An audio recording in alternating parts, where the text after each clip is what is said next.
ਚੰਗਾ ਚੁੱਕਵਾਂ ਐਲਾਨ ਕਰ ਦਿੱਤਾ। ਉਹਨਾਂ ਦਾ ਇੱਕ ਇੰਟਰਵਿਊ ਆ ਗਿਆ, ਉਹਨਾਂ ਕਿਹਾ ਮੈਂ ਹੁਣ ਕੋਈ ਸ਼ੈ ਕਿਸੇ ਦੇ ਪੱਲੇ ਨਹੀਂ ਛੱਡਣੀ, ਬੜੀ ਦੇਰ ਮੈਂ ਸਬਰ ਕਰ ਲਿਆ, ਮੇਰਾ ਸਬਰ ਦਾ ਪੈਮਾਨਾ ਲਬਰੇਜ਼ ਹੋ ਗਿਆ, ਮੈਂ ਲਿਖਣ ਲੱਗਾ ਕਿਤਾਬ, ਕਿਤਾਬ ਦਾ ਨਾਂ ਹੈ ਪਰਦਾ ਚਾਕ ਕਰ ਦਿਆ। ਭਾ ਨੇ ਹੁਣ ਪਰਦਾ ਪਾੜਨ ਦਾ, ਚਾਕ ਕਰਨਾ ਉਰਦੂ ਚਾਹੁੰਦੇ ਨੇ, ਪੰਜਾਬੀ ਚ ਆਖਾਂਗੇ ਪਰਦਾ ਪਾੜ ਦਿੱਤਾ, ਉਰਦੂ ਚ ਫਾੜ ਦਿੱਤਾ ਵੀ ਆਂਦੇ ਨੇ।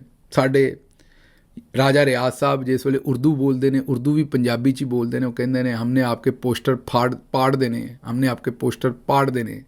ਉਹੀ ਗੱਲ ਹੈ ਕਿ ਭਾ ਸਫਦਰ ਨੇ ਕਿਹਾ ਵੀ ਪਰਦਾ ਪਾੜ ਦਿੱਤਾ, ਪਰਦਾ ਚਾਕ ਕਰ ਦਿਆ।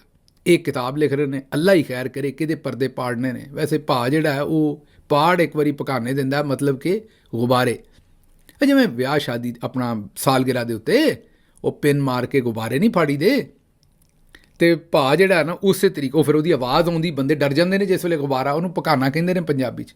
ਅਤੇ ਭਾ ਸਫਦਰ ਜਿਹੜਾ ਪਾੜ ਪਕਾਨੇ ਦਊ, ਮੈਨੂੰ ਲੱਗਦਾ ਅਗਰ ਭਾ ਨੇ ਇਹ ਕਿਤਾਬ ਲਿਖ ਦਿੱਤੀ ਪਰਦਾ ਚਾਕ ਕਰ ਦਿਆ, ਐਲਾਨ ਵੱਡਾ ਕੀਤਾ ਭਾ ਨੇ, ਟਾਈਮਿੰਗ ਵੀ ਬੜੀ ਹੈ ਐਲਾਨ ਦੀ। ਇਹ ਕੱਲ੍ਹ ਦੀ ਵੀਡੀਓ ਵਾਇਰਲ ਹੋਈ ਹੈ, ਤੁਹਾਨੂੰ ਸਾਰਿਆਂ ਨੂੰ ਹੀ ਪਤਾ ਹੈ ਕਿ ਇਸ ਵੇਲੇ ਭਾ ਦਾ ਜਿਹੜਾ ਗੁੱਸਾ ਉਹ ਆਪਣੀ ਜਗ੍ਹਾ 'ਤੇ ਠੀਕ ਹੈ, ਅਤੇ ਭਾ ਦਾ ਇਹ ਫੈਸਲਾ ਮੈਂ ਪਾੜ ਦੂੰ ਪਕਾਨੇ, ਇਹ ਕੋਈ ਛੋਟਾ ਫੈਸਲਾ ਨਹੀਂ। ਮੈਨੂੰ ਇੱਥੋਂ ਇਜਾਜ਼ਤ ਦਿਓ ਤੇ ਰੱਬ ਰਾਖਾ।